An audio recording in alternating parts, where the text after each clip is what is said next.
Real bacon is three things: pork, salt, and thyme, and the industry swapped it for a cheaper copy, pumped with water, cured with chemicals and hidden behind a flag and a farm that doesn't exist. So today we're counting down the 10 worst bacon brands and supermarkets in the country, and then the 5 that are still worth your money. And the question sitting under all of it: does paying more actually get you more pig in your bacon? Stick around to find out, because the answer isn't the one you'd expect. Number 10. Iceland. Pick up their unsmoked back bacon and turn it over, because the front will not tell you much. The ingredients read: pork, 86%, then water. Water is the second thing in the packet, ahead of everything else. And the origin line, the one people never read, says the pork is from the European Union. Some packs go further and say EU or non-EU, which is a phrase that means the people selling it to you either do not know which country your breakfast came from, or would rather you didn't ask. Now, 86% sounds like most of a pig. It isn't the scandal on its own. The scandal is what the other 14% is doing there. And to understand that, you need to know how nearly all British bacon is now made. It is not cured, it is injected. A brine of water, salt, sugar and preservative is pumped into the meat through a bank of needles, and stirred into that brine are phosphates, additives whose entire job is to force the muscle to grip and hold far more water than it ever would on its own. The meat is tumbled so it soaks the liquid up, and it comes out heavier than it went in. The trade body that represents our meat processors has said it plainly. About 98% of the bacon sold in this country is made by this soak-in brine method, and it is, in their words, technologically impossible to make bacon that way with less than 5% added water. That is why the law changed. Since December of 2014, any bacon carrying more than 5% added water has to admit it. The words "with added water" go into the name on the front. Look for them. Once you start looking, you will see them everywhere. Here is the part that costs you. When you drop that rasher in a hot pan, the injected water has to go somewhere. It boils out. You get the white froth pooling around the meat, the rasher shrinks to half the size it looked in the packet, and what is left is the bit that was actually bacon. Food scientists who studied that white residue found it is mostly water, dissolved salt, and protein cooked out of the meat. You bought 150 grams. You're eating rather less, and you paid the pork price for the puddle in the pan. And do the arithmetic on your own packets, because this is where it turns from annoying to insulting. A 300-gram pack of 87% bacon is around 40 grams of water. 40 grams you bought at the price of pork, before a single drop of it has cooked off. It sounds small. It is not once you multiply it. Across a weekly shop, across a country, across a year, the water alone is worth a fortune to the people selling it. And that is the quiet genius of injected bacon. The water is not a mistake. The water is the product. They worked out that if they could sell you salt water at the price of a pig and print the word bacon on the front, most of us would never turn the pack over and count the cost. There is a version of bacon that doesn't do this. It is called dry cure. The salt is rubbed on and the meat is left for days or weeks. No water goes in, so no water comes out. It holds its size in the pan. A proper dry cure rasher is 96–97% pork. Iceland does not sell you that. What Iceland sells is the floor. The lowest meat content on this entire list, from a pig that was never British, with nothing better sitting next to it on the shelf. No outdoor bread line, no dry cure line, no higher welfare option for the shopper who wants to trade up. Just the water and the imported pig. That is not a bargain. That is the least honest rasher in Britain, and it earns its place at the bottom. Now, hyping a video is the single strongest signal you can send YouTube to put this in front of more shoppers. If you have ever paid pork prices for water, hit that button now, and then stay with me, because the worst name on this list is a very long way down. Number 9. Lidl. Lidl's bacon comes under a brand called Birchwood. In Scotland, the same job is done by a brand called Strathvale. Both names conjure the same thing on purpose. A real farm somewhere green with a real farmer. Birchwood Farm, Strathvale Farm. It sounds like the meat has a home. It does not. And we do not have to guess, because in May of 2024, Lidl was asked about it under oath in front of a committee of MPs looking into exactly this kind of labelling. Lidl's own Chief Commercial Officer, Richard Bournes, told them in as many words that there are no Strathvale farms and there are no Birchwood farms. The names are marketing. The company's line was that it had stopped selling farm-branded products in its stores back in 2019, and that any packs still carrying the names were down to out-of-date web pages. Which invites the obvious question: if the farm names were fine, why stop using them? Look at what is under the name. Birchwood smoked streaky bacon is the familiar recipe. 87% pork, water second in the list, cured with the usual preservatives and salty with it. A campaign group that surveyed the nation's bacon found some rashers so heavily salted that a couple of them take an adult most of the way to the whole day's limit before anything else has touched the plate. The British Birchwood line is sold as Red Tractor assured, and that badge does guarantee the pork is British and traceable. But Red Tractor sits close to the legal floor for welfare. It permits pigs to be kept indoors their whole lives on concrete, and it is a long way below the outdoor bred and higher welfare standards you will hear about later. So the badge that is meant to reassure you is doing less than you think. And when little reaches for the premium shelf, the pattern holds. It's Dohluck's carved ham. The dear one, the one you buy for a treat, was pulled from shelves in the summer of 2026 over a listeria scare, alongside similar hams at other chains, traced back to a single supplier. That ham was Irish. So the cheap end is a farm that does not exist, and the posh end, when something goes wrong, turns out to have been made somewhere else entirely. To be clear, the Birchwood British bacon is British, and the Dohluck's range does climb to outdoor bred and higher welfare. Lidl can do it when it decides to. It just decided for years to sell you a made-up farm instead. That is not a farm shop. That is a focus group with a font. Number 8. Richmond. This is the big one that no one sees coming, so stay with the money here because the meat is almost beside the point.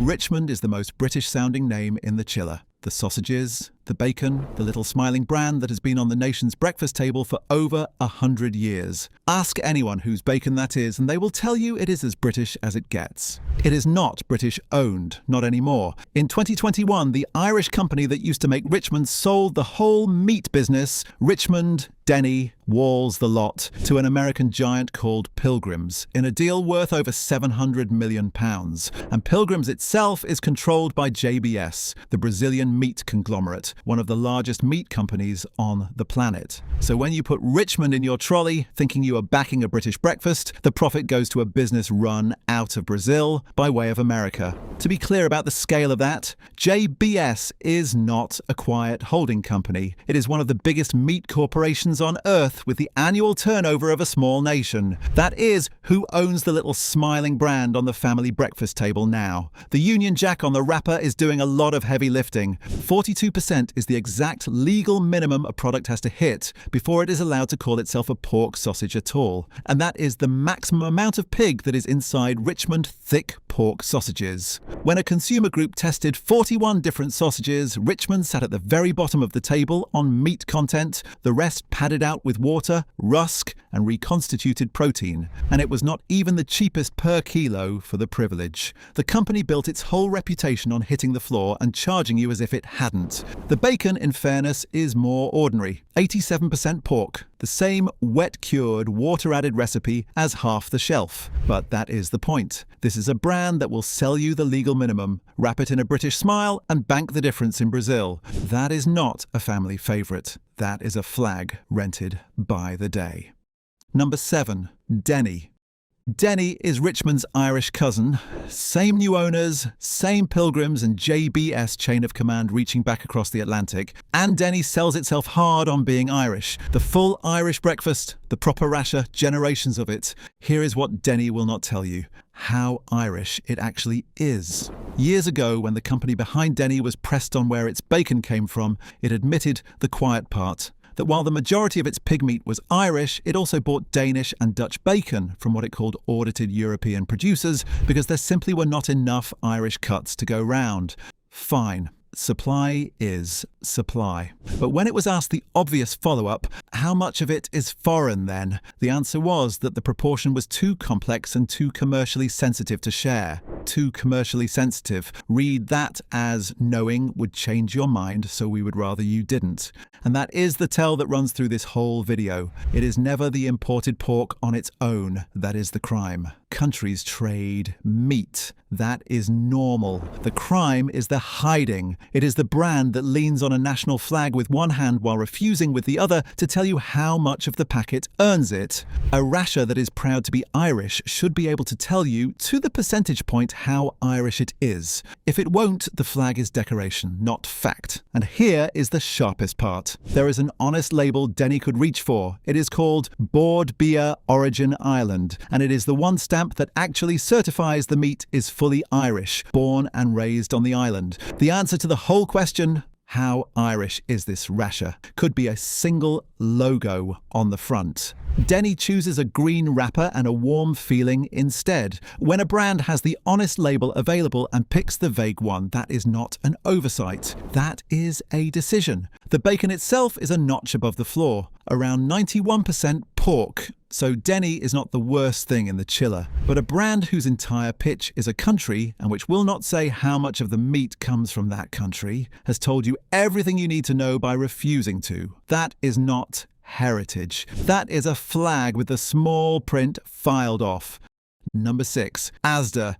Everything so far has been a brand hiding something. Asda is different because Asda did not have to be caught. Asda was measured, ranked, and came dead last. Officially. There is a body that tracks chain by chain how much of the fresh pork on our supermarket shelves is actually British. And in 2018, its survey put Asda at the bottom of the big supermarkets and singled it out as the worst of the lot for bacon specifically.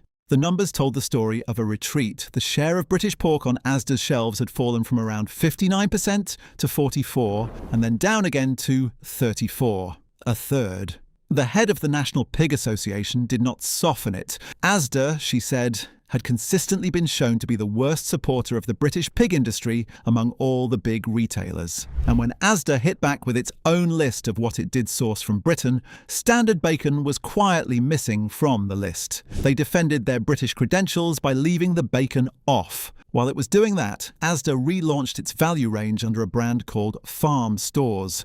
Farm Stores is not a farm. It is the same invented countryside trick. A wholesome name over meat that may be British and may be imported, with nothing on the front to tell them apart. The Soil Association's director called it disgraceful. And more recently, when undercover footage came out of pig farms in Asda's supply chain, 2 of them inside a single year, Asda was among the chains that quietly suspended the supplier, which tells you the problem was real and that Asda had been buying from it right up until the film came out. Look at the value bacon, and the recipe is the one you now know by heart. 88% pork, water. Second, the cheapest cooking bacon padded further with the water-binding phosphates that let it hold even more brine. Asda will tell you it has since pledged to back British pork, and it has an extra special dry cure line that is genuinely good.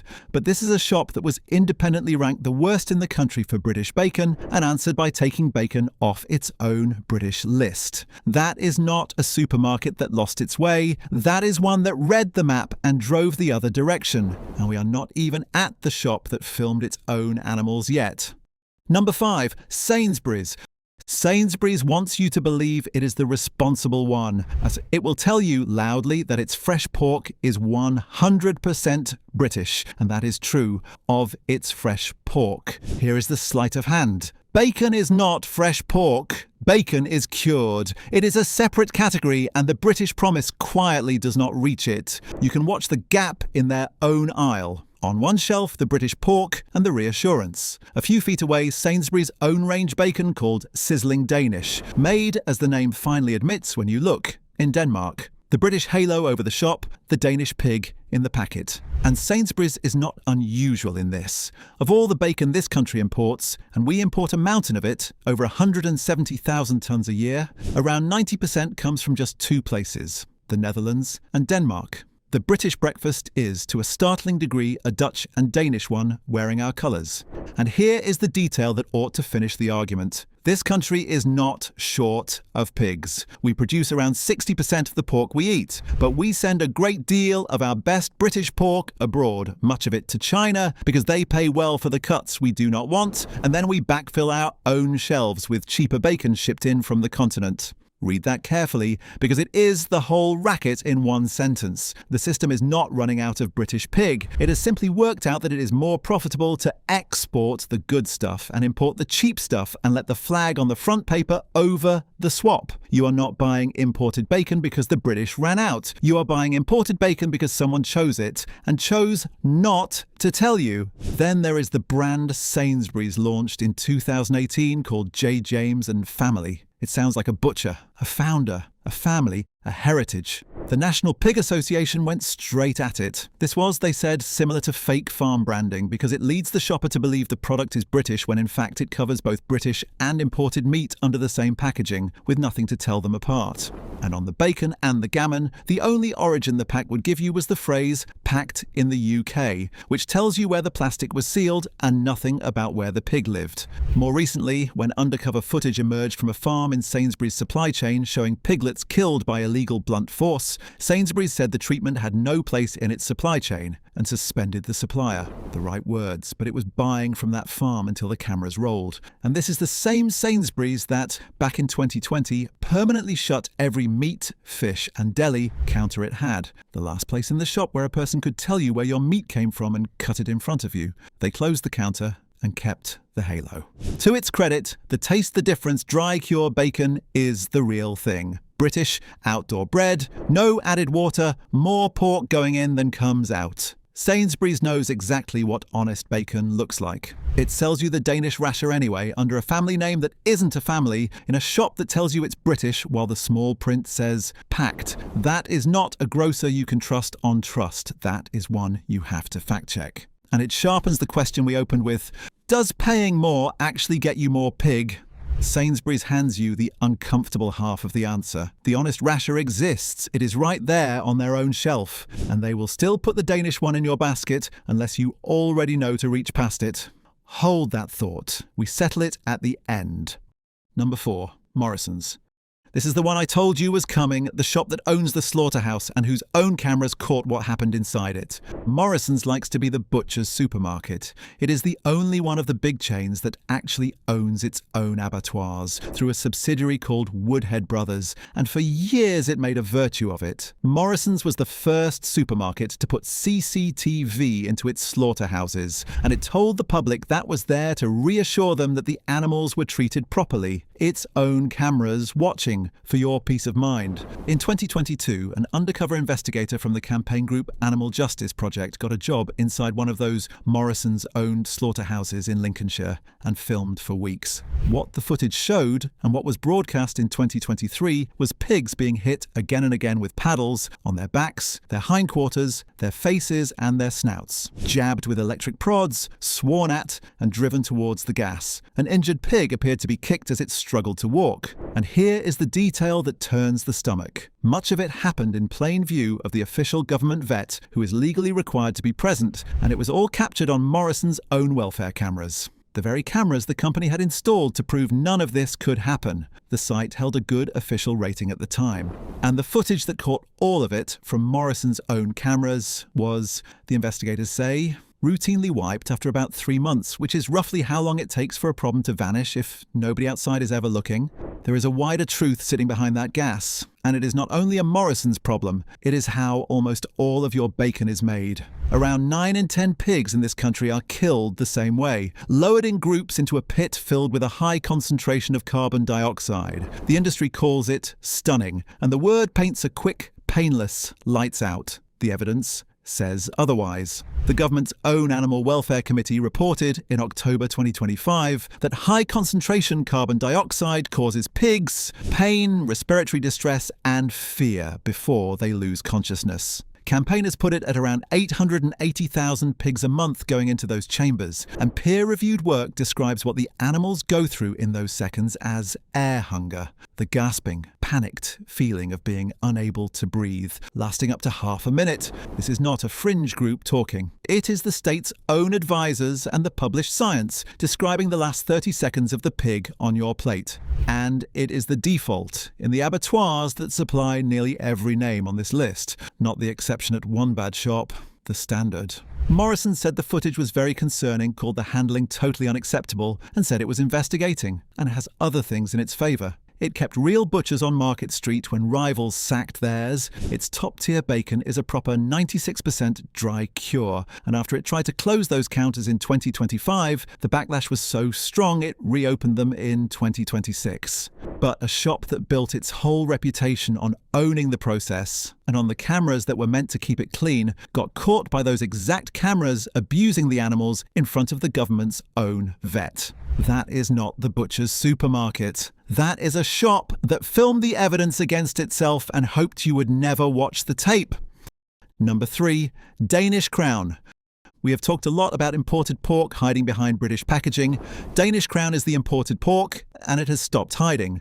Danish Crown is one of the biggest meat companies in Europe. The Danish bacon your grandparents bought was very often theirs. For a century, the model was simple. Raise the pigs in Denmark, ship the bacon to Britain.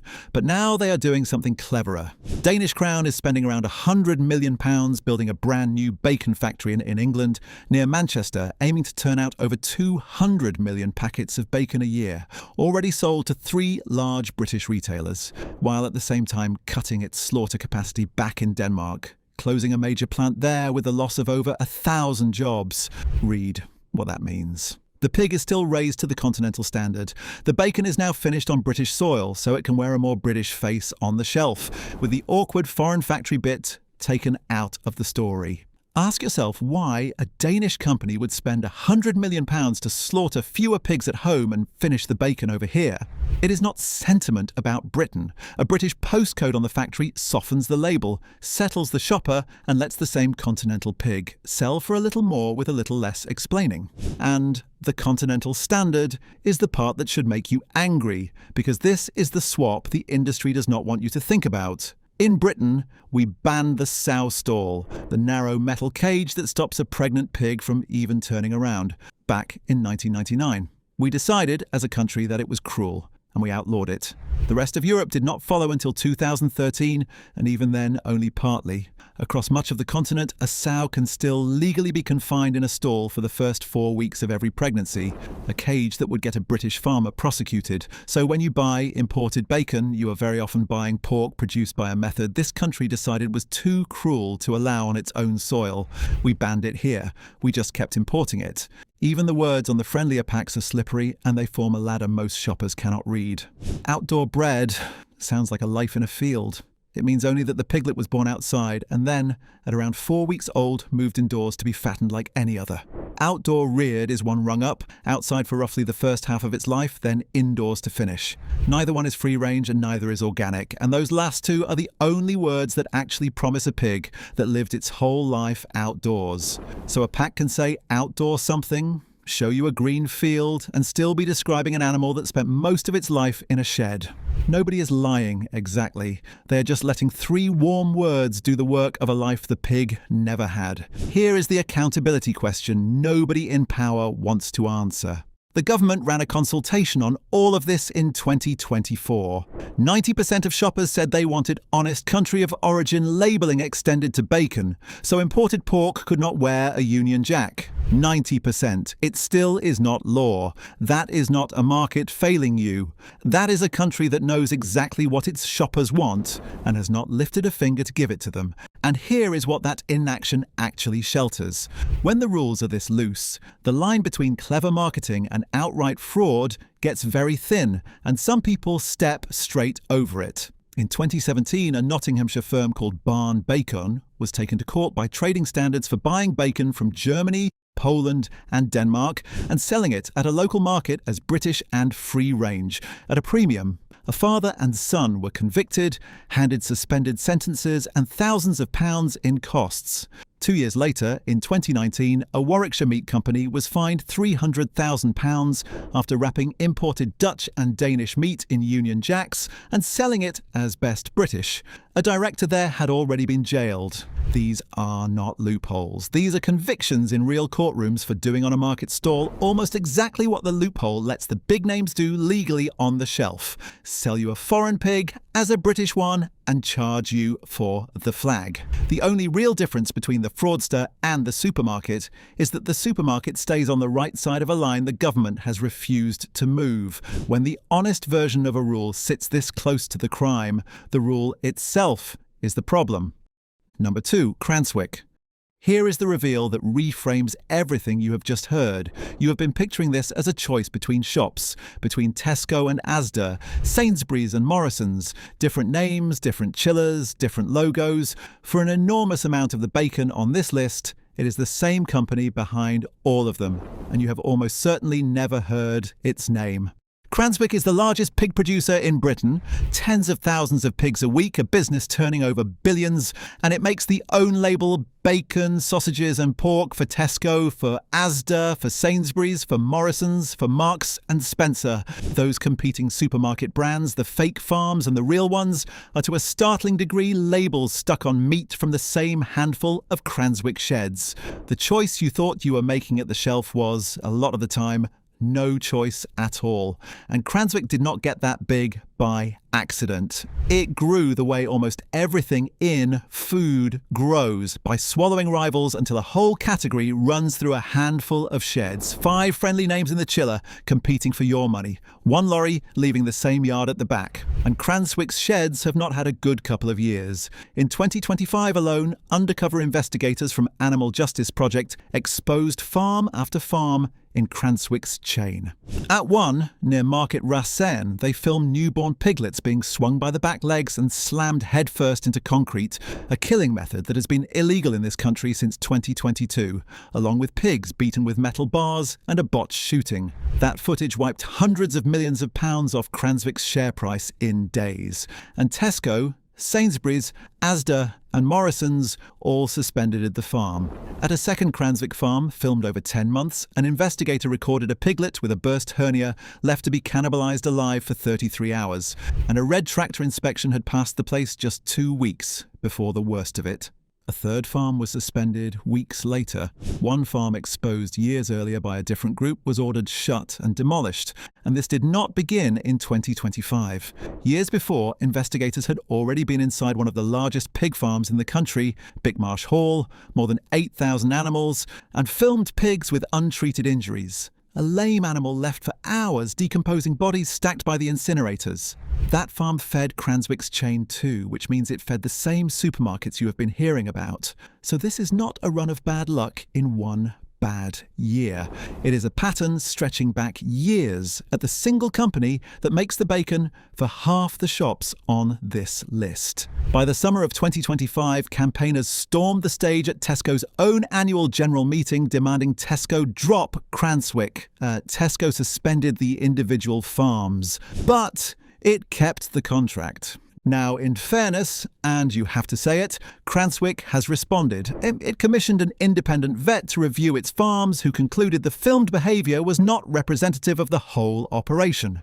It has pledged around £40 million to improve welfare, and a subsidiary and a farm manager have been summoned to court. That is more than most do, but sit with the shape of it. One company so big it is the pig behind half your supermarket, whose farms keep being filmed doing things this country made illegal, that only ever moves after the camera does. That is not a supplier. That is the machine underneath the whole aisle. And it took a hidden lens every single time to make it flinch, which leaves one name. The most trusted of all. The shop that did not just take part in the trick that runs through this entire video, it invented it.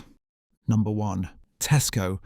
In March of 2016, Tesco launched 7 brand new ranges and gave every one of them the name of a farm. Rosedale Farms, Willow Farms, Boswell Farms, and for the pork and the bacon, Woodside Farms. 7 wholesome English farms printed on the packaging, sitting in the chiller looking like the produce of the British countryside.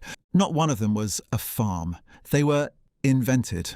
Names dreamed up in a marketing department to make ordinary supermarket meat feel like it came from somewhere with a gate and a gatepost.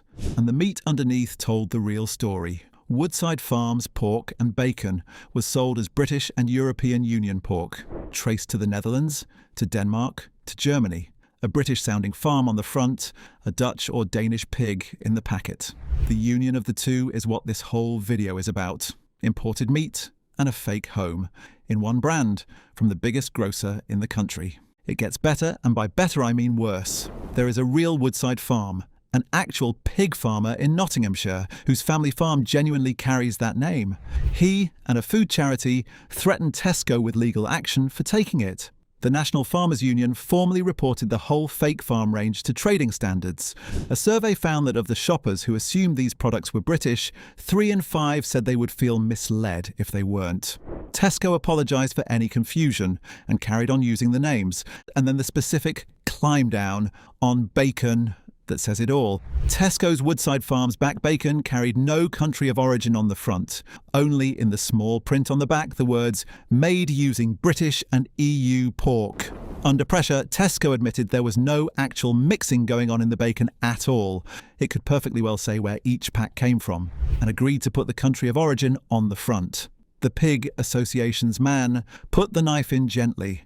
"There is no reason," he said, "why a product sourced from a single country cannot simply be labelled honestly. In other words, you could always have told us the truth. You chose the farm that doesn't exist instead. This is a shop that has been forced again and again to be caught before it corrects. It dropped a pig farm in 2019 only after a campaign group filmed the cruelty on it. Its shoppers watched activists storm its own shareholder meeting in 2025 over the Cranswick farms. And Tesco suspended the farms and kept the supplier. Every improvement, extracted, every fix, a reaction to a camera. And watch what it does the moment it is caught. When the horse meat scandal tore through the industry in 2013, Tesco ran a full-page advert headed "What Burgers Have Taught Us," spreading the blame across the whole trade. It is not just us, it is everyone. The advertising watchdog ruled the advert misleading and ordered it pulled. So the reflex is not simply to get caught and put it right, it is to get caught, put it right, and then take out an advert telling you the problem was everybody's fault but theirs. And 1 in every £4 this country spends on groceries goes through a Tesco till. This is not a small player cutting a corner. This is the most powerful grocer in Britain, the one your parents trust, the one on every high street. And it looked at your weekly shop, decided the truth was a marketing problem, and printed a farm that was never there. It can do better. Its finest dry cure bacon is genuinely excellent. British, higher welfare, no injected water. It knows exactly what honest looks like. It just reserves it for the top shelf and sells the fiction to everyone else. That is the whole trick in a single company. They always keep one honest version. They price it high, tuck it at the top, and let it sit there as proof of what they could do for all of us if being honest ever paid as well as the flag does. And that is not the nation's grocer. That is the shop that taught the whole industry how to draw a farm. And so those are the 10 to walk past. And now the question I asked you at the very start. Does paying more actually get you more pig? After all 10, here is the honest answer. No, not on its own. Spending more mostly just buys you a better dressed version of the same trick. A posher fake farm. A premium pack that still crossed the North Sea. A heritage logo owned an ocean away in Brazil. Real pig. From an animal raised properly, nothing pumped in, nothing hidden. Does cost a bit more than the 86% floor we started on. But it is not the dearest thing on the shelf, and it is never where the marketing sends you. It is these 5, and only if you know to reach past everything else. Everyone clears the exact con its neighbours pulled. No invented farm, no imported pig behind a flag, and where it counts, no injected water and no hidden chemistry. One note before I name prices. These are what we found this week. They will drift a few pence, the verdicts won't. Start with the one that answers the health question directly. Finnebrogue Naked. If the thing that worries you is the curing chemistry, the nitrites and nitrates that turn bacon pink, the ones the World Health Organization folded into its warning when it classified processed meat as linked to bowel cancer, this is the one bacon that took them out. properly. Because here is the trick you need to know about. A lot of bacon now sold as nitrite-free or naturally cured is nothing of the sort. It uses celery powder, and celery is naturally stuffed with nitrate, which turns into exactly the same nitrite in the meat. Same chemistry, nicer word. And there is a reason this fight matters beyond the label. When nitrite-cured bacon is fried at a high heat, it can form compounds called nitrosamines, which is the specific chemistry the cancer warning is about. Here is the part the industry keeps quiet. Its own trade body commissioned a study back in 2019 that found nitrites may not even be needed to keep bacon safe from the very bug they always name as the reason to use them: their own research. And shoppers have started to vote with their trolleys. Sales of nitrite-free bacon jumped by more than a fifth in a single year, while the cured stuff slid. Fenebrogue Naked does not do the celery trick. It cures with a fruit and spice extract and no nitrites at all, the first company to crack it after years of work. And the professor who led the government's own inquiry into the horse meat scandal went on the record backing it. You will find it in Sainsbury's, in Waitrose and in Marks & Spencer, where it is sold as made without nitrites. It is still processed meat. No rasher is a health food, but it is the honest answer to the one question the whole nitrite fight is about. Then, if you want the whole thing done right in one shop, Marks & Spencer. Every rasher of M&S bacon comes from British pigs, outdoor bred, reared to RSPCA welfare standards. Not the legal floor, the higher bar. And it is the one chain that will sell you a bacon that is British, higher welfare, and nitrite-free all in the same packet. I will be straight with you because we have earned the right to be.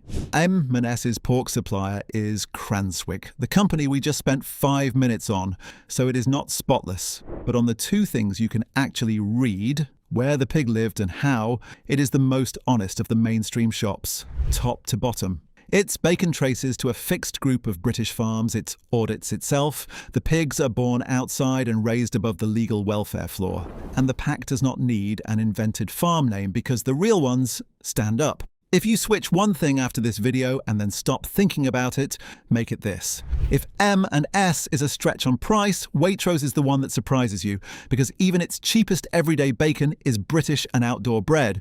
You do not have to climb to the top shelf to escape the imported pig. And when you do climb, it is all there. A free-range dry-cured line, an organic one, a made without nitrite one.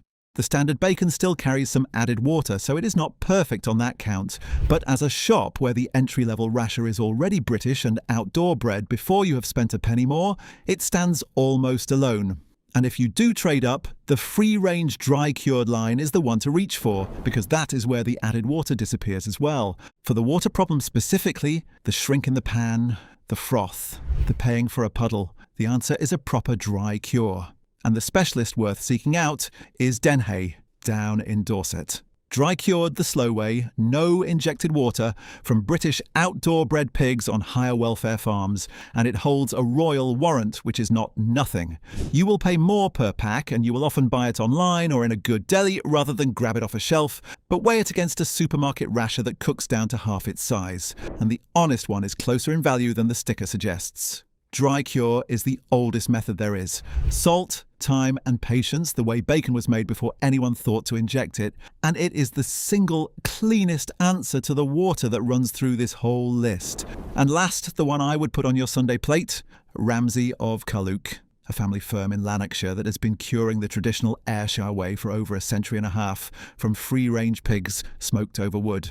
This is a real butcher's bacon, not a factory's. The Ayrshire cured on the slow traditional way from free-range pigs by a firm that has been at it since before Queen Victoria came to the throne. The good news is you do not need to track down the shop. Waitrose carries it. Lay it in a cold pan and it does the thing the whole of this list forgot bacon was supposed to do. It just sits there and cooks, and it doesn't vanish into water, and because there was never anything in it to boil away but the pork. One last thing, because it is the part that should make you angriest. For years, scientists, including 3 former World Health Organization experts, have been asking the Food Standards Agency to act on the curing chemicals in our bacon. In October 2025, the agency sat down with them, looked at the evidence, and sided with the industry, saying there was no proof that taking the nitrites out makes the meat any safer, even as the European Union tightened its own limits on those very chemicals that same month, and we chose not to follow. So the gap is now official. A rasher sold in Belfast has to meet a stricter chemical limit than the identical rasher sold in Birmingham, because one still follows the European rule and the other no longer does. Make of that what you will. But the body that is meant to be protecting your breakfast heard the argument and chose the factory. Tell me in the comments which aisle we should pull apart next. Your suggestions decide what we investigate. Subscribe, because we do one of these every week, and there is always another packet lying to you. Read the origin, not the flag. Back the butchers who still cure it the slow way, and never settle for less than you and your family deserve.